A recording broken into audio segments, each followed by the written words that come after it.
Hey y'all, and welcome back to Photographer Life Check. I'm your host, Qurissy, and right off the top, I want to already, you feel me, happy early Juneteenth. Shout out to the lineage. And I want to let y'all know that Black Women Photographers is proud to be expanding our annual summit. If you don't know, I've hosted the Black Women Photographer Summit for the past 3 years. I'm so excited for this year, and we're doing something a little different. We're launching a brand new event for the summit, and this one is focused entirely on Black women creatives in music. It's in partnership with Live Nation Urban, and it's the inaugural Black Women Music Creative Summit, and it's this weekend.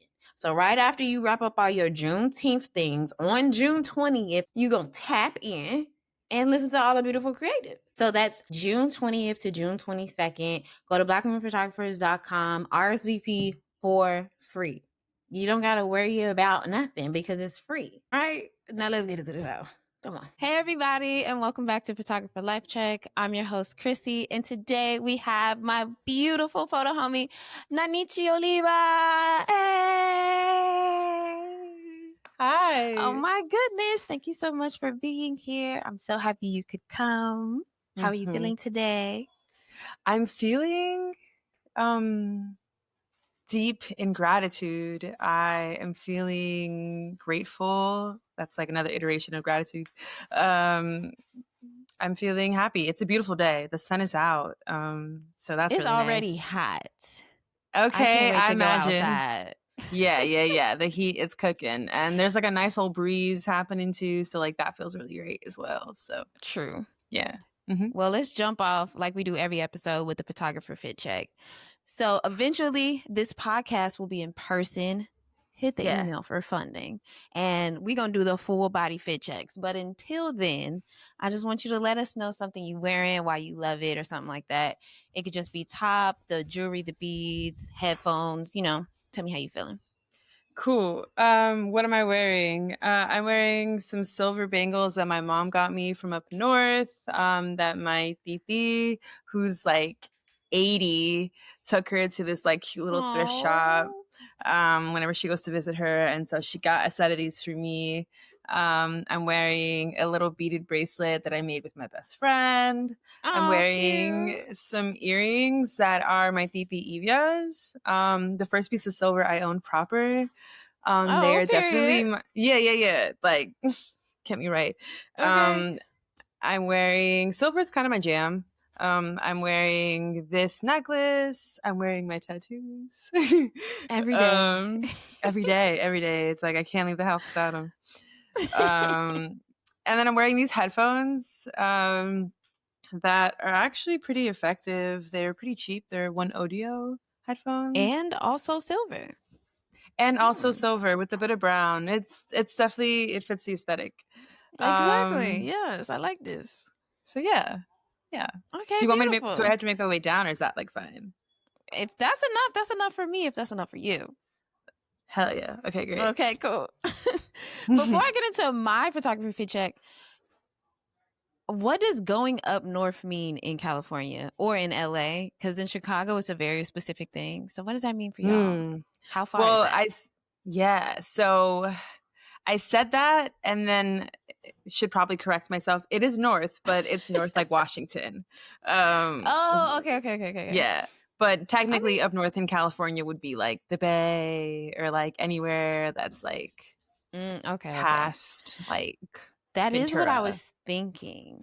Yeah. That's what I was thinking. But we do have, in Chicago, we have specific language around how we would identify something that is like up north within the city or up north, meaning a state above us, or which is really just Canada eventually. But you know what I'm saying? So I was like, what's the cultural dialect we got going on here? What there be? Oh my gosh, could you imagine Canada?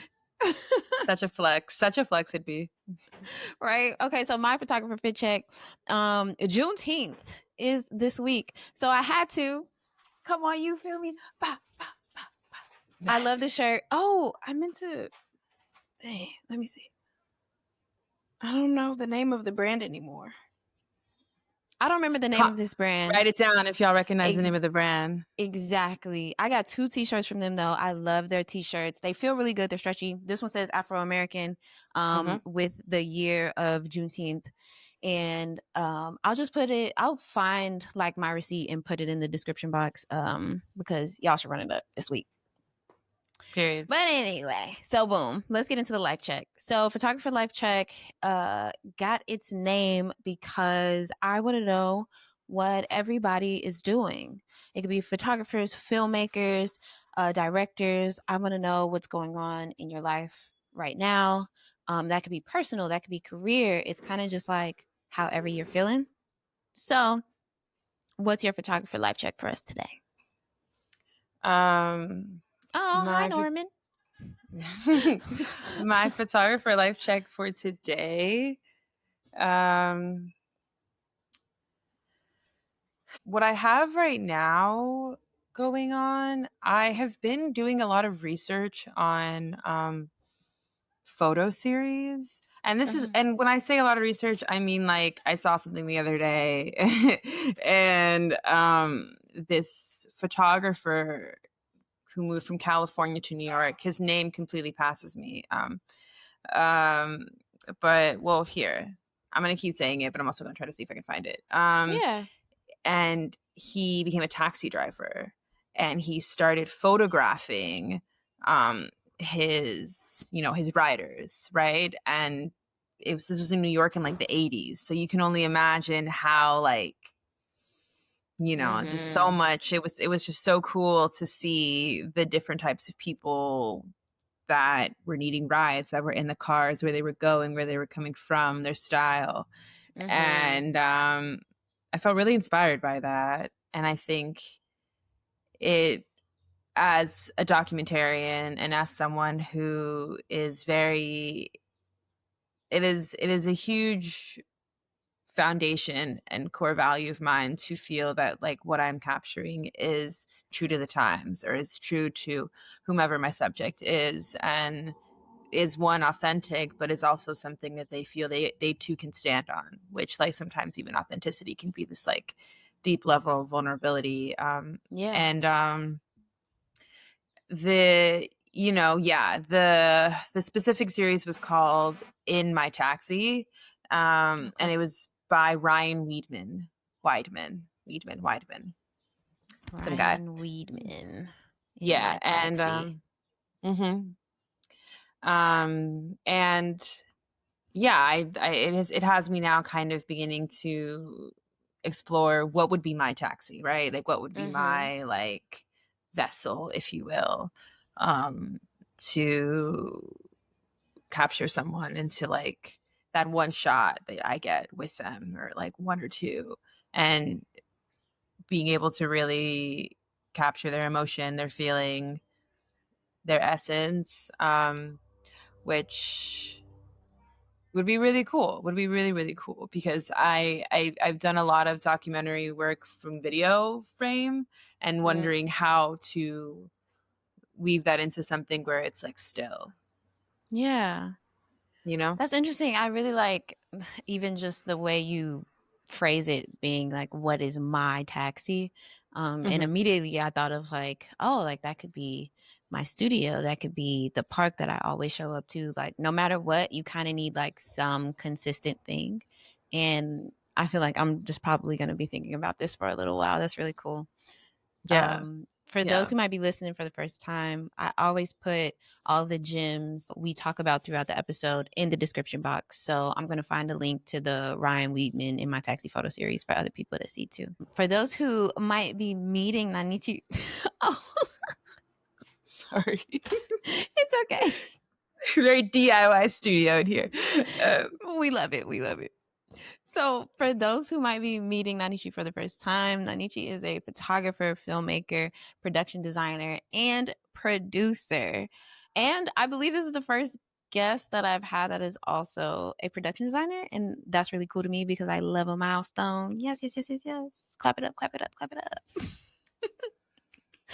So I really wanted to talk to you today because I just photographed Nanichi on large format for this project that I'm working on. And I thought about that and I'm like, oh, I don't usually talk about projects I'm working on while I'm working on them. But for Crazy. this one, I know, right? Like, I'm like, this feels new. Talk about it. Exactly. But for this one, it just feels appropriate. It's a thing that I'm always thinking about. So I wanted you to come back to me and for the first time on the show and talk a little bit about identity. So the project that I'm working on is about Afro-Puerto Ricans in LA. The thing that stood out to me when I first moved here is that it's a lot more difficult than it is in Chicago and New York to find like a plethora of Puerto Rican, Jamaican, Cuban, just Caribbean people or Caribbean people food or events. And that's not to say they don't exist. I've even been to some. I found some. Nenas found some. You know, they exist. But there's literal neighborhoods. Like there's Humboldt Park in Chicago.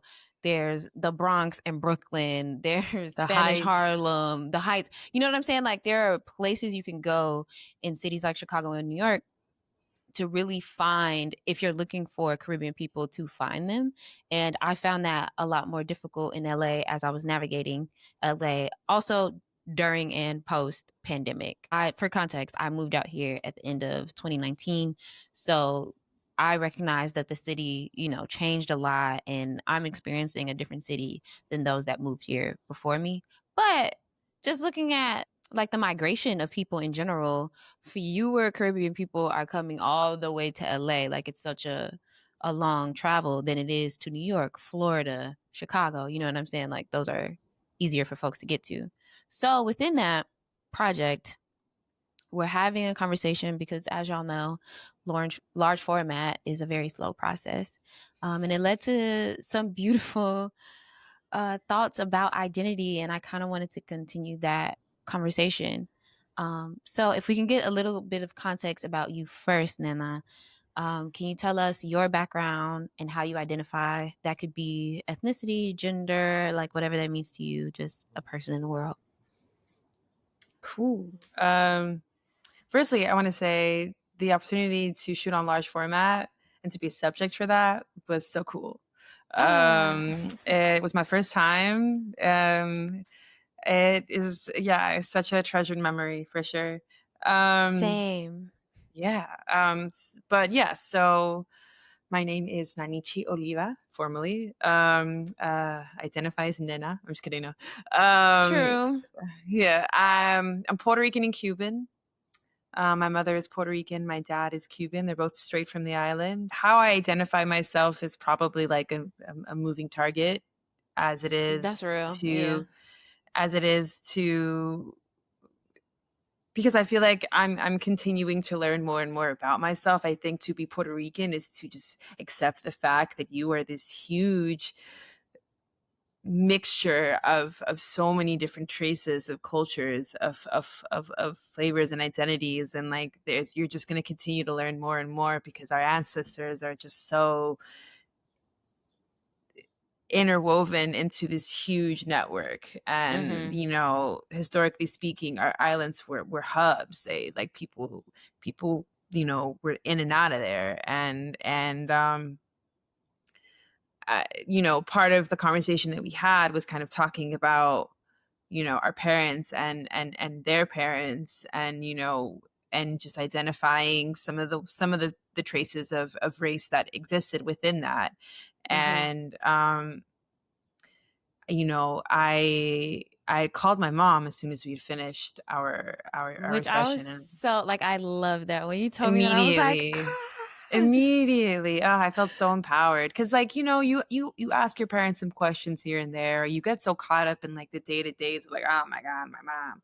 But Mm. there's so much context that is crucial for us in understanding who we are and understanding how Mhm. we view the world. Like when you told me about how you were talking with your DD about like her lived experience and how she identified growing up as a young woman in Chicago, and being a woman of color and being a Black woman and being a woman that is Latino, and just like and you know all the way down to the way she wore her hair. Like Yeah. I was just like, that sort of conversation is such a treasure. And so, yeah, absolutely. I called my mama up and I was like, we got to talk. Period. And I mean, I found out that my mother, who is this like fair skinned woman, but with really thick, kinky hair, like, you know, she's kind of like a white Puerto Rican. Mm-hmm. Her, her grandparents were Black. And like, you know, that they were descendants of the slaves on the island who used to Mm-hmm. work on the fields. And then like them being like other pieces of it where like her, like my grandmother's mom was this white woman with really thick curly hair like mine. Mm. And then on my grandfather's side, his parents were French. His grandparents were straight off the other side island, because you know Puerto Rico's got, it's like mainland and then it's got like little islands. Yeah, His at the parents are from side. Culebras, which is like Mm. off the thing, and then they emigrated onto the mainland. And like, just to think that this one island is a lot bigger Yeah, in because understanding. I mean, it's really crazy because the island itself is actually pretty small geographically. Like, Geographically. yeah, what is the word I'm looking for? I can't find the word, but small in size, right? The island is actually very small, but there's so many different kinds of people there Exactly. because of the Exactly. natives, because of the colonizers, and because of the enslaved people that were shipped there. Also, there's, you know, other migration stories happening, and that's how we find like lots of Asian people, Yep. particularly I feel like in Jamaica, but they also land in other parts of the Caribbean like Puerto Rico. Um, and so you get like this huge, vast mix of people with different backgrounds and what that means.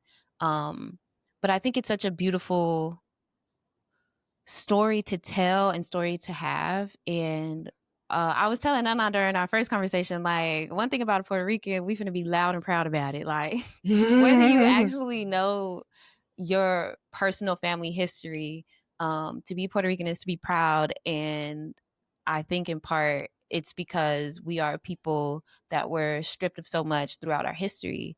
And Yeah, much like all other oppressed people in the world, we get louder about it. Because absolutely. one thing you can't take away from me is my identity. You could try to take this flag Absolutely away from not. me. You could try to Nah. take, eminent domain and try to take my land and try to take my home and gentrify our places. Our right to But what, vote, and it you know doesn't what I'm make a saying? difference. The island All is of that. ours. Yeah, But I'm still my people. I'm still this bloodline, and I'm gonna be loud about it. absolutely. And that's the beautiful thing about Absolutely. being black. Yeah, yeah. I think it is something that, you know, it it carries across the board. It carries across Mm-hmm. the board. I think the the courage to, and it's not even courage because it should be such a given, but like the immovable force that we are and that we embody, you know, to be Puerto Rican, and like, and to be Black, and to be, you know, to have at some point been othered, and to have Mm-hmm. been marginalized, and yet still we have things like our parade that just happened, like, because we have a Mm-hmm. Puerto Rican Day parade. I don't know if y'all know about that, but you Yes. know, all across the East Coast, I would love to have one in California. I would love to have one in LA, I because I know. it'd So be there's a so it'd be so fest. cool. I Oh, haven't. There's a fest, and it's at the end of the month. But there's no parade, at least as far as I know. I've done some research. yeah. Um, and then I also researched, because you're Cuban. The Cuban Music Fest just passed last Mhm, week. mhm. I wish I would have known about that because I definitely would have popped out. It's a Um, vibe. but similarly, like in moving out here, for those who don't know, Nana's from here. And moving out Yes. here, Born and I was raised. trying to find like the things I would do back home. Every year I went to the Puerto Rican Day Parade. Every year I went to all these other Black events. As I got older, we went to Juneteenth events. So when I came out here, I was looking for these staples, and I recognized it was harder to find stuff for Afro Puerto Ricans or It's really Cubans, hard. It's really hard. It's really hard. And yeah, speak to having been born here. I felt it immediately, like, not necessarily having a sort of lane or place, because California is just another, it's another iteration of Latino, but it's not mine. Right. Yes. And that being tricky because I just didn't have a reference point. You know, a lot of my family was still in Puerto Rico, you know, due to we just didn't have it like that to be traveling. And like, you know, it was I'm for context, I am a child of 3, middle child, raised by a single parent. Middle child gang. My mom is Puerto Rican, my dad is Cuban. My uncle did live out here. That's my mom's brother. So like he was in the mix with family, but for the most part, very small family, very, very tight knit. And my reference point of what it meant to speak Spanish and what it meant to be Latino was shows like Telemundo and like was you know, things that were very not Afro-Caribbean, that were not, you know. And the one silver lining is, you know, actually in South LA there are a lot of Cubans. There are a lot of Cubans in South LA, and there are a lot of because I had such a that was probably the one real connecting factor that I had for me as a kid growing up, that we had a lot of friends and family that were Cuban, that were in the community, that we would go on the weekends, we'd go on Sundays, and we'd like, you know, break bread, we'd eat, you know, the Latinos were playing dominoes, like we were doing the whole 9 there. And that reference I had, and that understanding I had,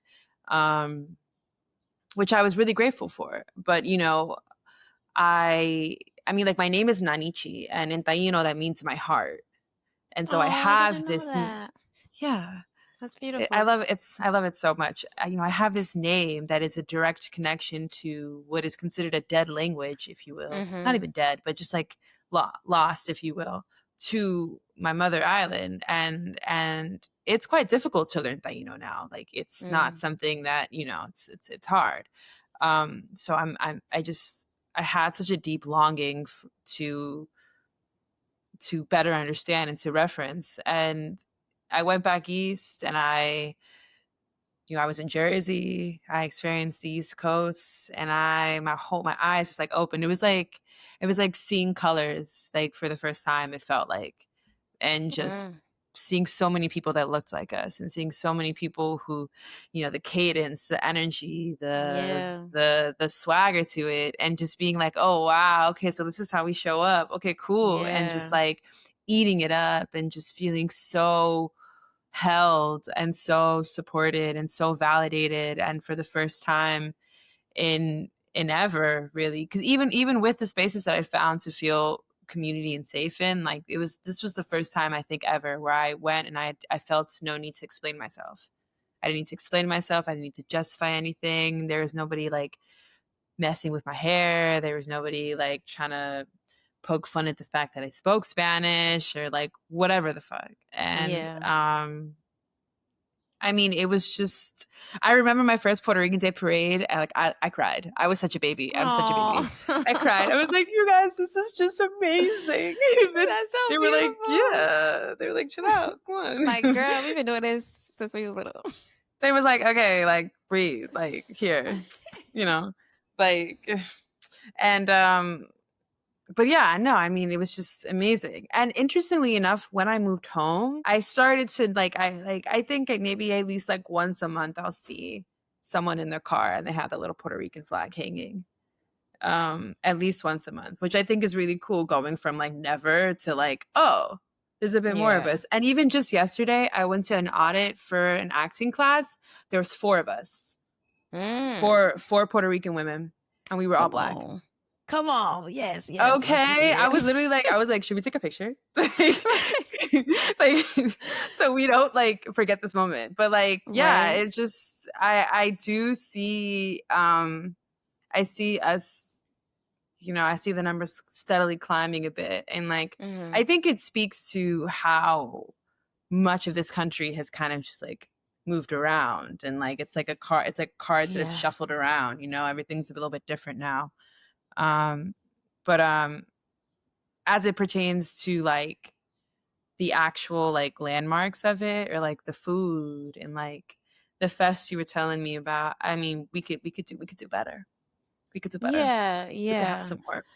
Which, you know what? Actually, speaking of which, how about we shout out some, maybe one or two LA staples for some good Okay. Puerto Rican Okay. food or Caribbean food? Okay. Because what I noticed out here, what Mhm. happens a lot is like there are lots of fusion places where it'll be like Puerto Rican and Cuban, or like I've seen like Jamaican and Korean. Like there's a lot of places like that Mm. here. Okay. One place I want to shout out is Mofongos. It's a Puerto Rican Yeah. joint in North Hollywood. And then another place called Mambo's in Burbank. That's either Mambo's Burbank is or nice. Glendale. Probably Um, Glendale. Let's see. yeah, maybe it's Glendale. They are a Puerto Rican Cuban fusion. Both places, the people are so kind. The food is good. Damn near Mofongo's damn near the only place I've been to that sell Puerto Rican rice, so I had to Yeah. go. Yeah. Okay, so Mambo's is in Glendale. Okay, cool, cool, Um, cool. and I mean, listen, don't hate me. I don't have many references. That's Like okay. I was gonna No. try to be silly and be like my mother's kitchen. Period. Yes. And then I think because of that, I have felt quite inspired to like, whenever I'm craving like a sope, or like not sope, but if I'm craving like a caldo, if I'm craving like, some pegao, if I'm craving like, Mm-hmm. honestly, I haven't made mofongo myself yet, but I've been watching videos and I really want to try. Mm-hmm. But I still have like my mom's or my grandfather's plantanero. Oh, And that's so sweet. yeah, it's like hanging on its last legs. Oh my god, the metals in the back, and I keep telling my mom to let me fix it, and she's like, "No." Honestly, you But damn near gotta hang it up as art. we might have to retire it, For honestly, real. An because heirloom at this point. a relic, if you will. Okay. Uh, but yeah, no, like I like to think my tostone game, my tostone game is pretty good, pretty up there. I have to make you some, along with the coquito that I'm gonna Solid. make you. Yes, I Um, can't wait.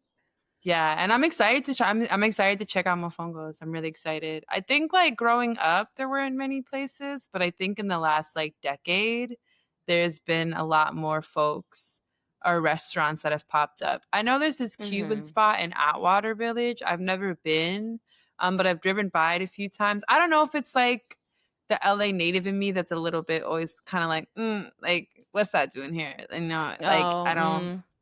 But I definitely would be keen to check it out. I would love some like Jamaican food spot, right? That Jamaican and what was it? Fusion. That Jamaican and place sounds Korean. really cool. I would I'm love to not try gonna that out. lie. I found them in the pandemic during quarantine, I should say. Mm. And Mm. I cannot refer that place to you. I'm so sorry. I was not pleased.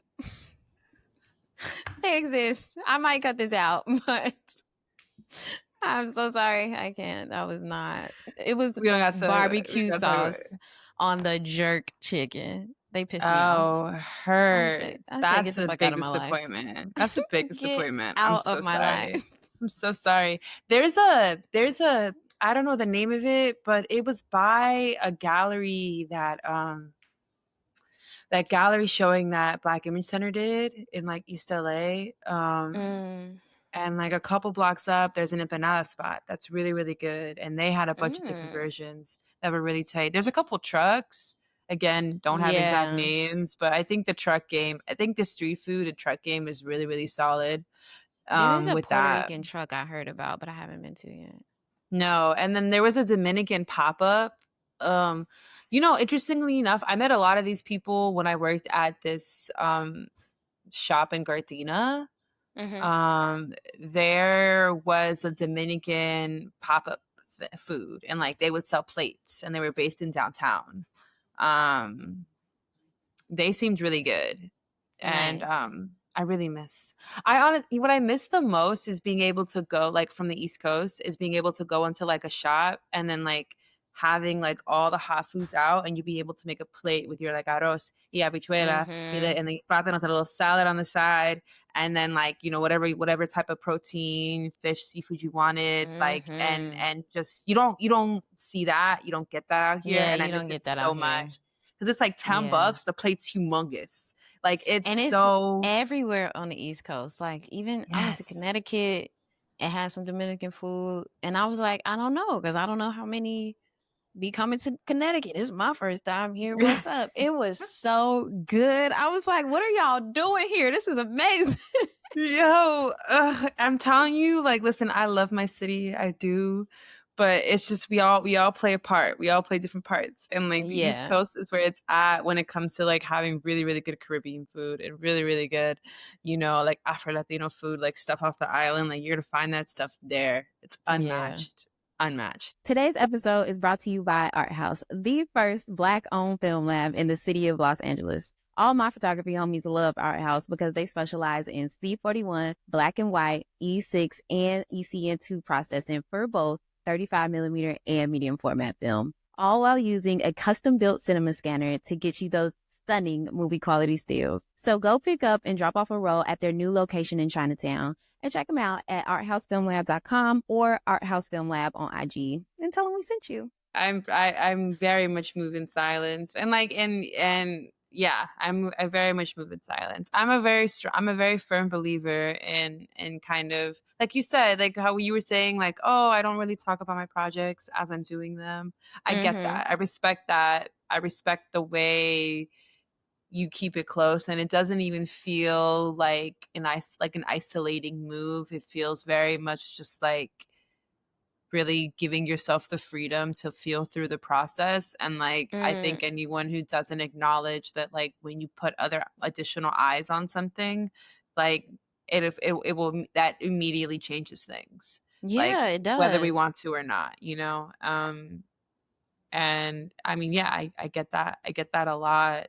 I think also, like, you know when I was asking my mom all the questions about like our family and like her parents, my dad's, some of my dad's family, she didn't I tried to ask her a little bit about that, but then like we had to go. But like I'm hoping to unpack some more of that too, because after talking with you, I was like, I feel like I don't want too much time to pass, and like it's even harder for Mm-hmm. me to get to Cuba and get there, and then like what, I'm gonna walk around with like a sign or something, and like, does anybody know this man, like, and like I don't even know what it's like to be there, besides like stories and like videos I've seen, and like and Right. what have you. Um but like my my grandmother's father, so my great grandfather, he had a taxi cab service Mm. that, yeah, so like he was working on the fields, and like like he worked under a man who had like a farm and stuff, and he had the whole like book ledger thing, and like Yeah. did that whole thing, and then eventually like was kind of over it, so he broke away from him and a bunch of other men, who decided they wanted to kind of have their own business and do their own thing, started a cab company. And it was like a service when tourists would come to Puerto Rico and visit Old San Juan, and they would drive them around.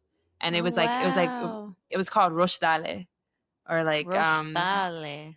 Rosh What Dale, does that yeah. So I mean? guess it's like go or something, because Dale means to go. Oh, But dale. I thought you yeah, said yeah. like tea. Dale. Yeah, right. I I don't was just know. like, what's that? I was on the phone with her, and she was like feeding the dogs, and she was kind of, so like I have to get her to write it down. I just asked I didn't ask her properly. But yeah, Yeah. he had a whole tourist entrepreneur thing, and was It's out kind of here. beautiful hearing about Mhm. that, considering the project you're inspired by too. It's kind of like it feels Right? like some kind of alignment is happening there. Like, am I getting a taxi cab? No, I'm just Right. kidding. Okay, so real quick, I want to shout out Andrea Yarbrough and Kayla Reefer for their project In Care of Black Women. The first iteration was In Care of Black Women, and then the second iteration, where Kayla Rifa joined in, was called Tending to Identidad. And she photographed a bunch of Afro-Latino women to create some permanent art on the south side of Chicago, and gathered stories about how Afro-Latino women feel like they have been taken care of or lack thereof. Like, what does care mean to us? How do we find that within our heritage? And it was really beautiful to talk to them. So if y'all want to see the photos, they're still up in Chicago. I'll put the address in the description. But I can pull up Yes, this please. little That's so amazing, Chrissy. website. That's so cool. Oh my god, it was so beautiful to talk to them. They had great questions, and it was like a very easy, like flowing conversation and shoot to have.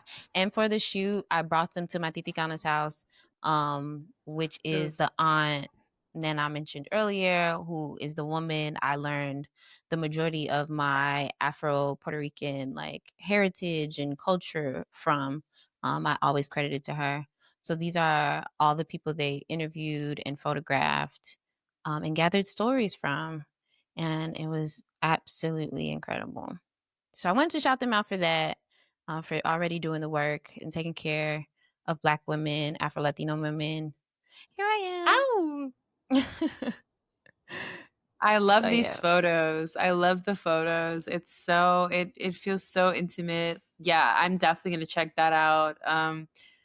And yeah, I mean that project specifically is such a nod to like the intention behind like circling back to the beginning of like what I would hope to accomplish, right? And being able to document someone's, because like to document is not simply something that's in video format, right? Like that's right. there's no way.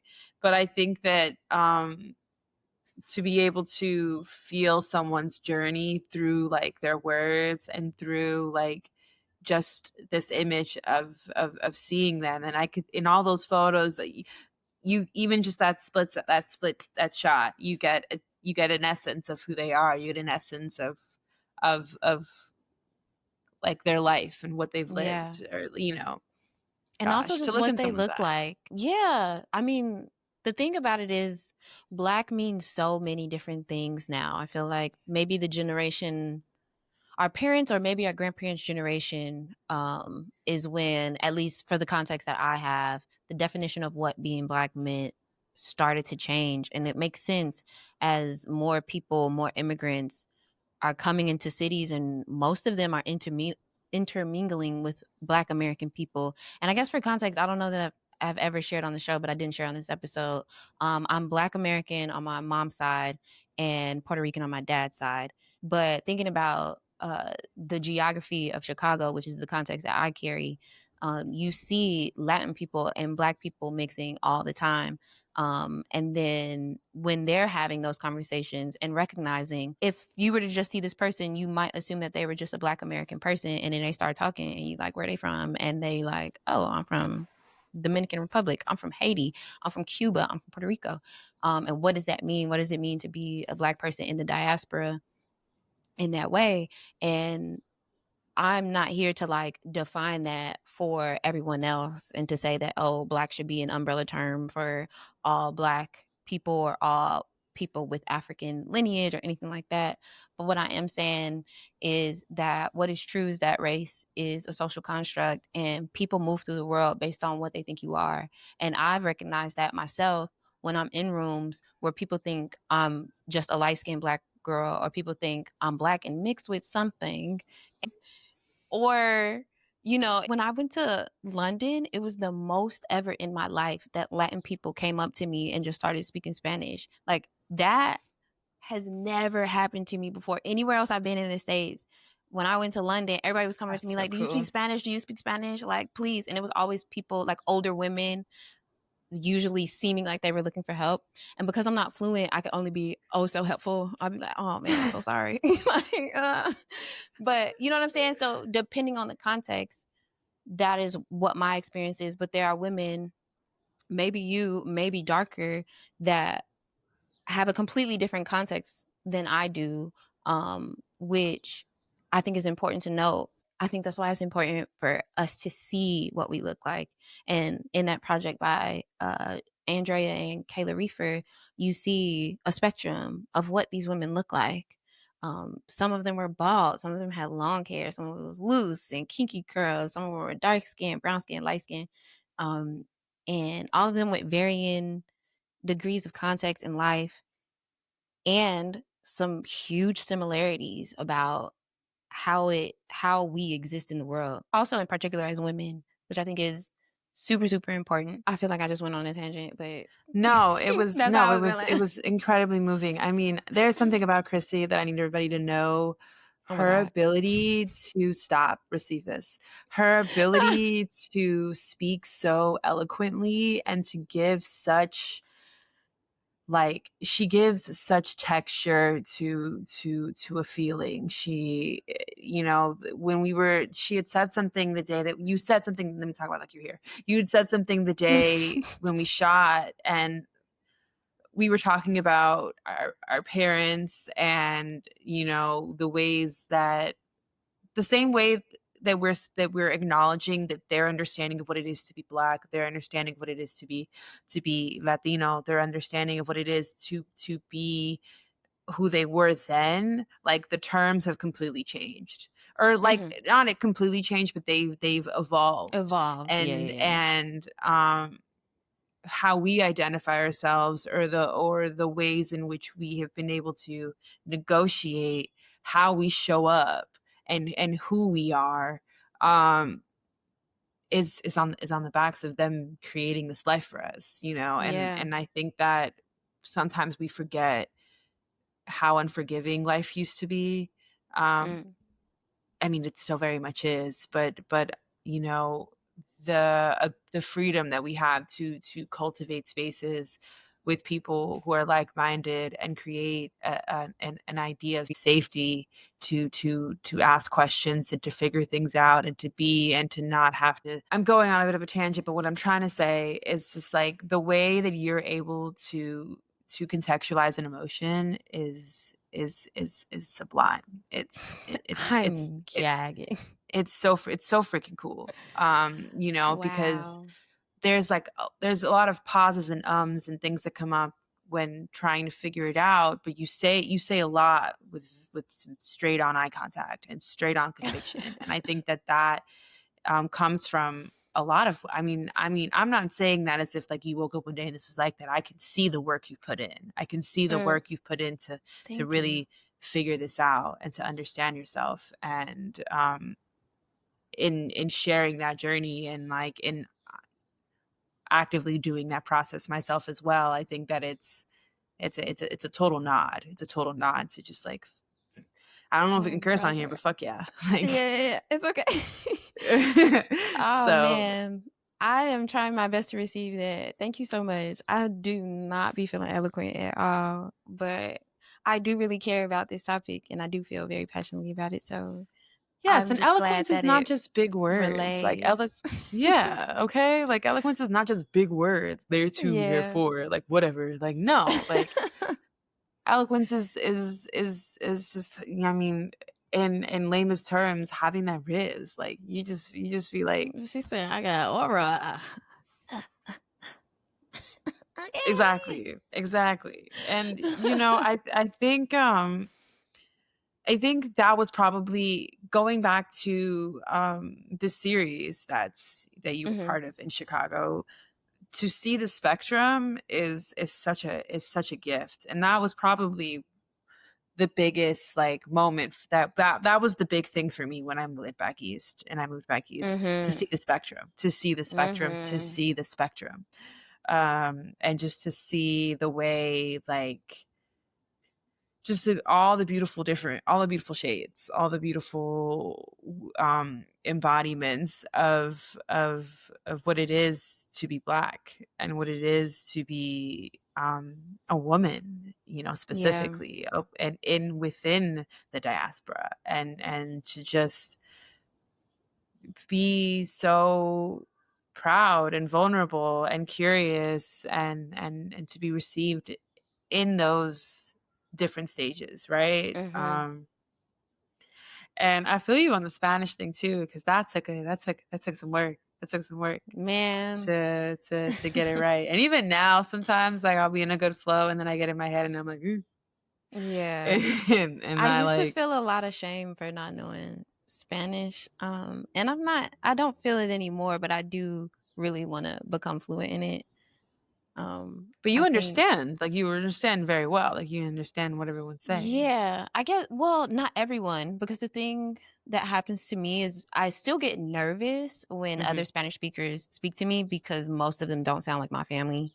Um, for Mm. those who might not know, Puerto Ricans are largely considered like the ghetto ones in the Caribbean, and so Loud. they call Loud. us like they call our Spanish like ghetto Spanish, like it's not even Yeah, like yeah, proper yeah. Spanish and shit.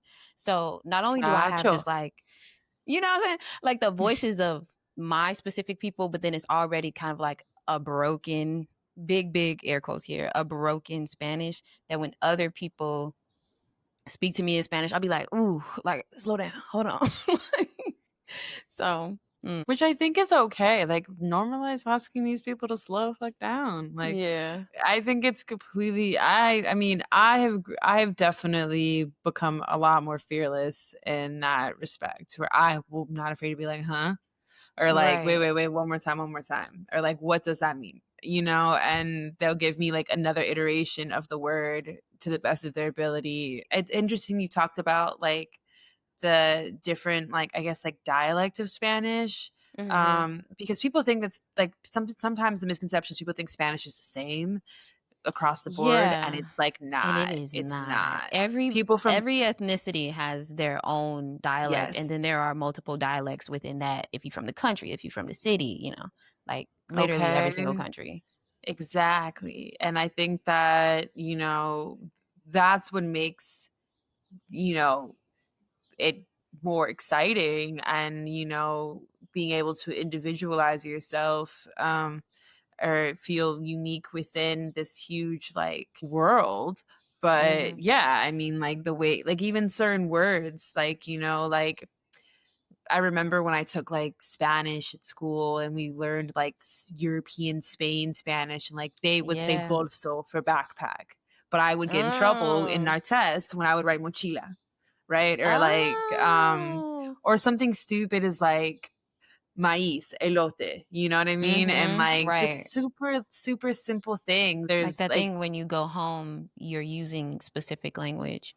And then when you're yes, in school or maybe a more professional setting, it's almost like code switching, where it's it like I is. gotta It's talk very one way much here and another way there.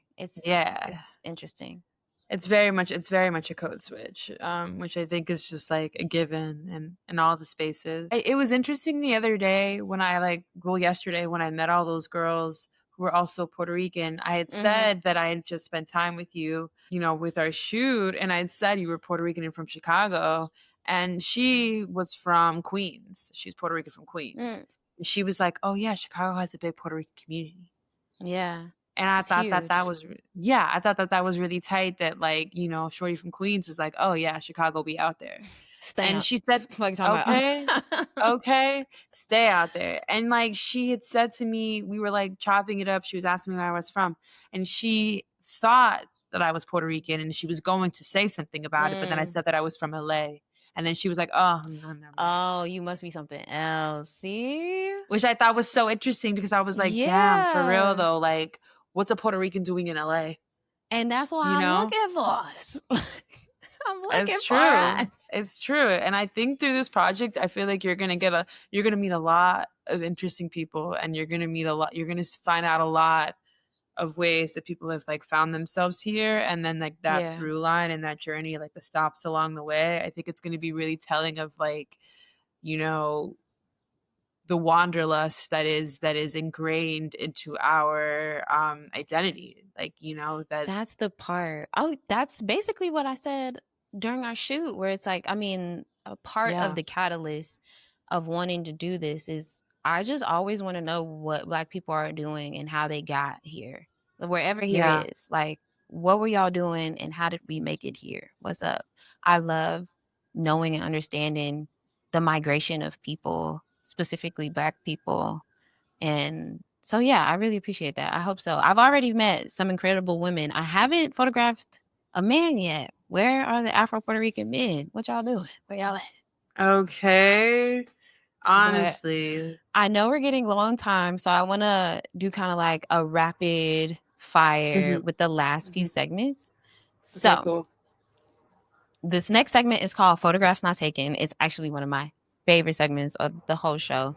Um, my question to you is, what's a photograph you wish you would have taken but never did? Mhm. And just to add a little bit of context, you can take that for whatever that means to you. Um, the title of it is based off of a book full of essays by photographers who answered that question. And it's a question that I've always thought about. So I want to know, what's a photograph you wish you would have taken but never did?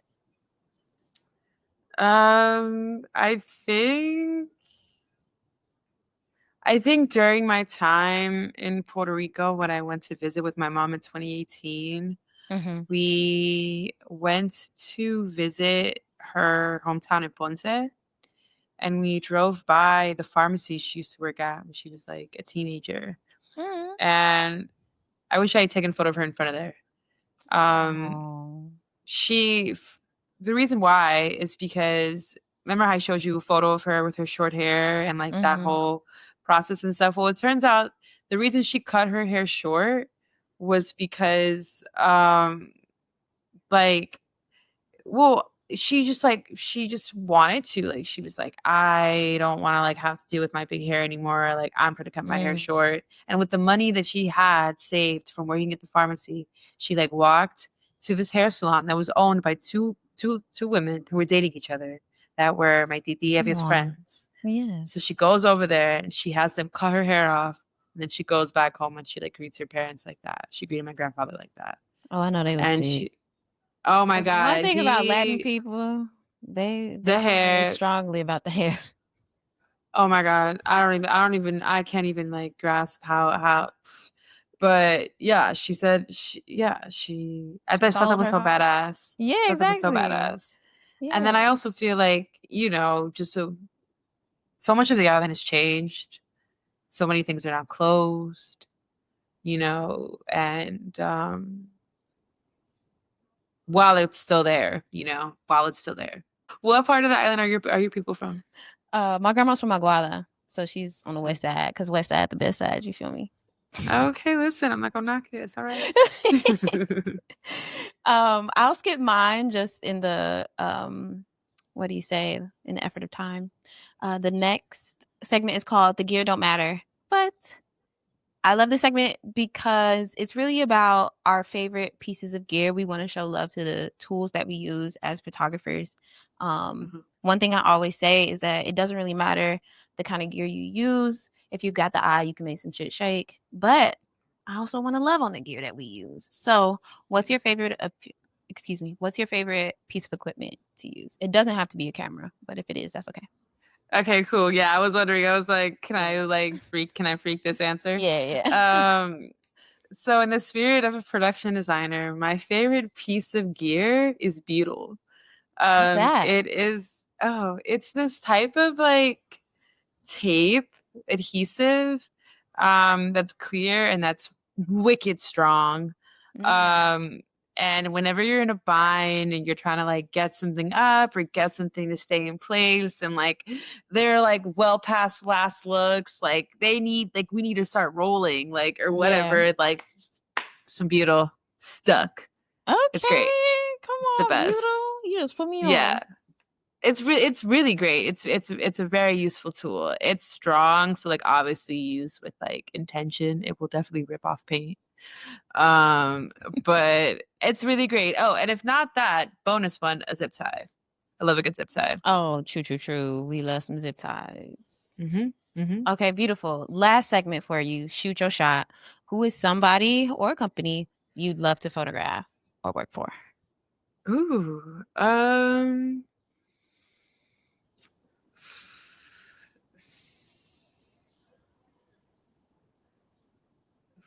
Somebody or a company that I would love to work with slash for.